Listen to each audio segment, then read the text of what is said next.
আল্লাহর রাস্তায় সবাই চলো, তিন চিল্লা তিন দিন যে যা পারো, গাছতালিম মশওয়ারা করে সবাই সুন্দর জীবন গড়ো। আল্লাহর রাস্তায়, আল্লাহর রাস্তায় সবাই চলো, তিন চিল্লা তিন দিন যে যা পারো, গাছতালিম মশওয়ারা করে সবাই সুন্দর জীবন গড়ো। আল্লাহর রাস্তায়, আল্লাহর রাস্তায়।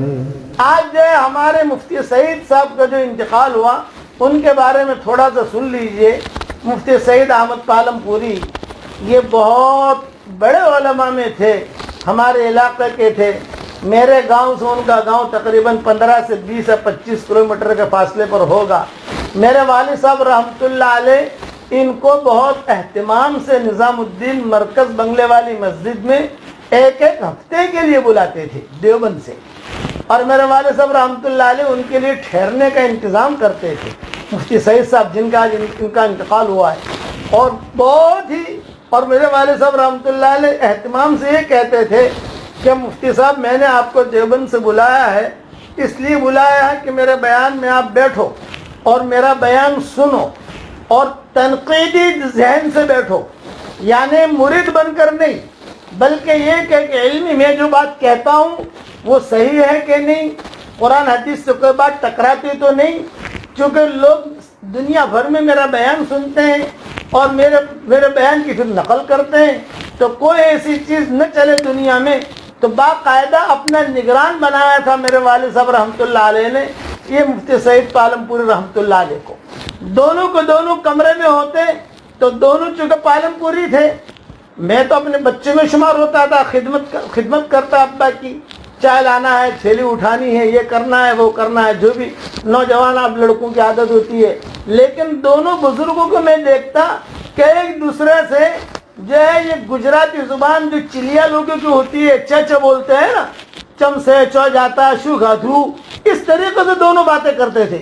और मैं सोचने पर मजबूर होता था कि एक बहुत बड़ा आलिम देवबंद का, और ये भी बहुत बड़े, यानी वालिद साहब रहमतुल्लाह अलैह लिसानुद्दावा, और दोनों यहाँ आकर भाई बन जाते हैं, और भाई बनकर एक दूसरे से मजाक, एक दूसरे का जो है बहुत इकराम एहतराम। फिर दोनों को दोनों हजरत जी के पास जब जाते तो हजरत जी के पास जाकर मुफ्ती सईद पालमपुरी रहमतुल्लाह अलैह एकदम खामोश अदब के साथ, अब्बा तो खैर अदब करते ही थे, अब्बा का तो एक मामला और था हजरत जी के साथ, लेकिन ये मुफ्ती सईद पालमपुरी में देखता असर के बाद हजरत जी के पास जाते, वहाँ नीचे पार्क होता था वहाँ निज़ामुद्दीन में, तो हजरत जी रहमतुल्लाह अलैह थोड़ा टहलते थे, तो वहाँ टहलने के बाद फिर हजरत जी जो है अपना चारपाई पर बैठते थे, तो सामने मुफ्ती सईद साहब भी बैठ जाते और ये हमारे वालिद साहब भी बैठ जाते। कभी कभार हजरत जी पूछते, मुफ्ती जी के जुमला पूछते, मुफ्ती जी ये कहते मुफ्ती सईद को, मुफ्ती जी इस मसले में क्या कहो, ये जुमला कहते हजरत जी, मुझे बराबर याद है, मुफ्ती जी इस मसले में क्या कहो, ये हजरत जी पूछते। तो मुफ्ती सईद साहब रहमतुल्लाह अलैह फरमाते कि हजरत इसमें देवबंद वालों का फतवा अलग है, नदवे वालों का फतवा अलग है, ये मुफ्ती सईद साहब कहते। तो फिर हजरत जी रहमतुल्लाह अलैह कहते, चूँकि हजरत जी रहमतुल्लाह अलैह पान भी खाते थे, अच्छा बताओ दोनों के फतवे बताओ। तो मुफ्ती सईद साहब रहमतुल्लाह अलैह जो है वो जुमला कहते, देवबंद वालों का ये फतवा है, नदवा वालों का ये फतवा है। तो हजरत जी रहमतुल्लाह अलैह फरमाते कि दोनों ठीक है, ये कहते हैं कि दोनों ठीक है, वो भी अपनी जगह ठीक है, ये भी अपनी जगह ठीक है। फिर कहते कि नदवा वाले जो है ये फतवे पर ज़्यादा चलते हैं और देवबंद वाले तकवे पर ज़्यादा चलते हैं, ये हजरत जी कहते हैं। यानी ये इनके बड़े आदमी तो जो दुनिया से चले गए। तो मैं आप अच्छा अभी चूँकि बम्बई में ही थे मुफ्ती सईद पालमपुरी रहमतुल्लाह अलैह, 15वीं शाबान की जो मेरी दुआ हुई, दुआ होने के बाद पौने घंटे की गालिबन दुआ थी, मुझे पता नहीं है, तो उनका फ़ोन आया और उन्होंने कहा भाई मौलवी आपकी पूरी दुआ मैंने सुनी, या खुद उनका फ़ोन आया और कहा पूरी दुआ में मैंने आमीन कही, बस अपनी दुआ में एक जुमला और बढ़ा दो میں نے کہا کیا بڑھاؤں؟ بولے یہ تو جملہ بڑھاؤ، اللہم انا نعوذ بک من کورونا. اس وقت کورونا وائرس شروع ہوا تھا. کہا اللہم انا نعوذ بک من کورونا، کورونا سے اللہ ہماری حفاظت کر. یہ ان کی میری بات ہوئی. پھر میں نے یہ ایک حدیث بیان کی تھی کہ آخری زمانے میں، یعنی میں ان کی باتیں بتا رہا ہوں، مفتی سید پالم پوری رحمۃ اللہ علیہ کی. آج ان کا انتقال ہو گیا. کسی بڑے عالم کا دنیا سے چلے جانا، یہ سمجھ لو کہ بہت بڑی خیریں آسمانوں پر چلی گئی. امام قرطبی رحمۃ اللہ علیہ فرماتے تھے کہ میں جب مر جاؤں گا تب قرطبہ والوں کو معلوم ہوگا کہ میں کون تھا. چنانچہ قرطبی کا جب انتقال ہوا اس کے بعد اسپین میں نامناسب حالات آنے شروع ہو گئے.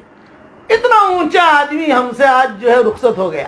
تو میں نے ایک حدیث بیان کی تھی اپنے واٹس ایپ کے سبق میں، اور روزانہ جو میرے سبق آتے ہیں، کہ بھی آخری زمانہ میں مدینہ منورہ اتنا خالی ہو جائے گا، اتنا خالی ہو جائے گا کہ مدینہ منورہ میں کوئی بھی نہیں رہے گا.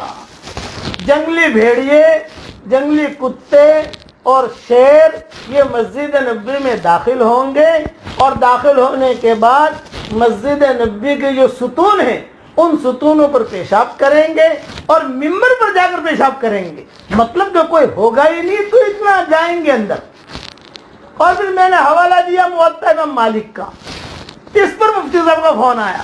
یہ کہا بھی یہ آپ کا جو سبق تھا یہ میں نے سنا، اور جو آپ نے حدیث بیان کی وہ بھی میں نے سنی، لیکن بس میں تمہیں ایک نصیحت کرتا ہوں کہ تم نے موطا امام مالک کا حوالہ کیوں دیا؟ میں نے کہا میں نے موطا امام مالک میں پڑھا تو میں نے وہ حوالہ دیا. انہوں نے کہا یہ حدیث تو بخاری میں نہیں ہے، یہ حدیث تو مسلم میں بھی ہے. اب انہوں نے ساری تقریر شروع کی، علمی تقریر. یہ 15ویں شعبان کے بعد کی چیز ہے. یہ علمی تقریر. فون پر کہتے رہے حافظ ابن حجر نے یہ لکھا ہے، فلاں نے یہ لکھا ہے، فلاں نے یہ لکھا ہے، فلاں نے یہ لکھا ہے. تو آپ جو بھی حوالہ دو تو اونچی کتاب کا حوالہ دو. بھائی موطا امام مالک بھی اپنی جگہ ٹھیک ہے، لیکن بخاری کا حوالہ دیتے. میں نے کہا بھی بخاری والے تو آپ لوگ ہو، وہ بخاری پڑھاتے تھے نا. تھوڑی سی میری بھی تکلف بھی. میں نے کہا حضرت آپ تو بخاری والے ہو، ہم تو بخاری تک پہنچ نہیں سکتے. انہوں نے کہا نا جو حدیث، انہوں نے ایک بات کہی، جو حدیث بخاری میں ہے، مسلم میں ہے، ترمذی میں ہے، موطا میں ہے، امام احمد مسند احمد میں ہے، تو جو دوسری کتابیں ہیں ان کا حوالہ مت دو، بخاری کا دو. وہ تھوڑا انگلی کا اشارہ کرتے تھے، بخاری کا دو بس. اور وہ کتابیں اور بھی کتابوں میں یعنی جو ٹاپ ہے وہ حوالہ دینا چاہیے. یہ میری ان کی آخری بات ہوئی. بس اس کے بعد سے جو ہے وہ انہوں نے کہا میں تمہارا سبق سن رہا ہوں. درس قرآن بھی وہ سنتے تھے، میں درس قرآن بھی سن رہا ہوں، تمہارا پورا سبق سنا، تمہاری پوری دعائیں سنی، اللہ بہت جزائے خیر دے. جب بھی میں نے قرآن شریف کا جب ترجمہ کرنا شروع کیا تو منگلی کندری کی مسجد ہے، اس مسجد میں نے ان سے خود پوچھا فون کر کے کہ حضرت میں ریاض القرآن نام رکھنا چاہ رہا ہوں. تو انہوں نے کہا تفسیر بھی کرو گے کہ نہیں؟ میں نے کہا صرف ترجمے کا بھی ارادہ ہے، ابھی تفسیر کا ارادہ نہیں ہے اور ہمت بھی نہیں ہے. تو انہوں نے کہا ریاض کا معنی تو ہوتا ہے باغ کا، ریاض القرآن یعنی قرآن کا باغ. تو باغ میں تو پھول بھی ہوتے ہیں، باغ میں جو ہے کئی قسم کے پھول ہوتے ہیں. تو تفسیر. تو میں نے کہا تھا آپ دعا فرما دے گا اللہ تفسیر کا کام بھی کرا دے. ابھی تو ترجمہ. انہوں نے کہا ٹھیک ہے بسم اللہ، یہ جملہ کہا. وہ ان کا بسم اللہ کہنا پورا ترجمہ اللہ نے کرا دیا، اور ترجمہ الحمدللہ چل بھی پڑا. اب ریاض التفسیر کا کام ہم شروع کر رہے ہیں. یہ بہت بڑے اللہ والے تھے جو آج ہم سے رخصت ہو گئے. ان کی اور باتیں کیا سناؤں. میرے والد صاحب رحمۃ اللہ علیہ تنہائی میں مجھے کہتے تھے کہ اگر کسی بات پر مفتی سعید صاحب میری بات پر متفق ہو جائیں تو میں جو ہے اپنے بیان کو اور مضبوط کر لیتا ہوں، پھر میں کسی سے ڈرتا نہیں. کوئی مفتی آوے کوئی آوے، مفتی سعید صاحب متفق ہو گئے پھر میں جو وہ بیان اپنے بھرے مجموع کے اندر وہ بیان میں کرتا ہوں، وہ جملے میں کہتا ہوں. یہ میرے والد صاحب رحمۃ اللہ علیہ مجھے تنہائی میں کہتے تھے اور ان کے بڑے قصے سناتے تھے. اب دنیا سے چلے گئے. اللہ تعالیٰ ان کی قبر کو نور سے منور فرمائے، ان کے درجات کو بلند فرمائے، کروٹو اللہ انہیں آرام نصیب فرمائے، ان کی ہڈی ہڈی کو اللہ جنت نصیب فرمائے. آپ سب حضرات سے خصوصی طور پر درخواست کرتا ہوں کہ مفتی صاحب ابھی کچھ فتوے دیں گے، یہ ہمارے مفتی حذیفہ بھی انہی کے پاس پڑھے. बुखारी उनसे पढ़ी, बुखारी शरीफ उन्हीं से पढ़ी है, ये जो कुछ तिरमिजी और तिरमिजी भी उन्हीं से पढ़ी है। और तकरीबन 35 बड़ी बड़ी किताबें लिखी हैं मुफ्ती सईद साहब ने, कोई 8 जिल्दें हैं, कोई 12 जिल्दें हैं, कोई 10 जिल्दें हैं। मैं जब जाता था उनके पास मिलने के लिए तो किताबों का ढेर, मैं कहता था मुफ्ती साहब ये किताबें, बोले अजय एक जुमला कहते थे कि मौलवी साहब मुझे एक नसीहत करते थे, मौलवी साहब मेरे वालिद साहब का जब इंतकाल हो गया तो मुझ पर बहुत हालात आए, तो मुफ्ती सईद साहब ने मुझे कहा कि एक नियत कर लो, दीन का काम करना है जो भी शक्ल का हो, तो दीन का काम करो, ये अपनी नियत बनाओ, चाहे तबलीग का हो, चाहे तसनीफ तालीब का हो, चाहे मदरसा पढ़ाने का हो, चाहे कुछ भी, दीन का काम करना है। ये उन्होंने मुझे नसीहत की थी। आज माशाअल्लाह वो नसीहत की बरकत से आज अल्लाह ताला ने हर काम अल्लाह ने मुझसे लिया। मैंने बिखरे मोती लिखी तो मैंने मुफ्ती सईद साहब को भेजी बिखरे मोती।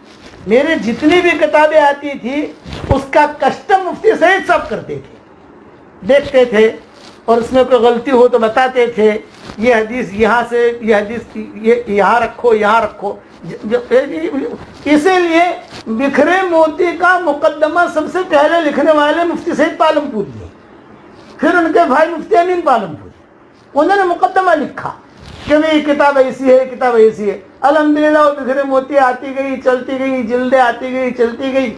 आज अल्लाह ताला ने जो उसको मकबूलियत दी है वो आप सब जानते हैं। इसलिए आपसे मैं दरख्वास्त करता हूँ कि 3 मरतबा सूरह इखलास पढ़कर मुफ्ती साहब को आप हदिया भेज दीजिए। आज की मुबारक रात में, आज हरम शरीफ में 27वीं शब है और हमारे यहाँ 26वीं शब है। उनका बस यही हक बनता है कि उनको जो है उनके लिए जितना मिसाल सवाब कर सके 3 मरतबा सूरह इखलास पढ़ लीजिए और सवाब भेज दीजिए। कुल वल्लाहु अहद।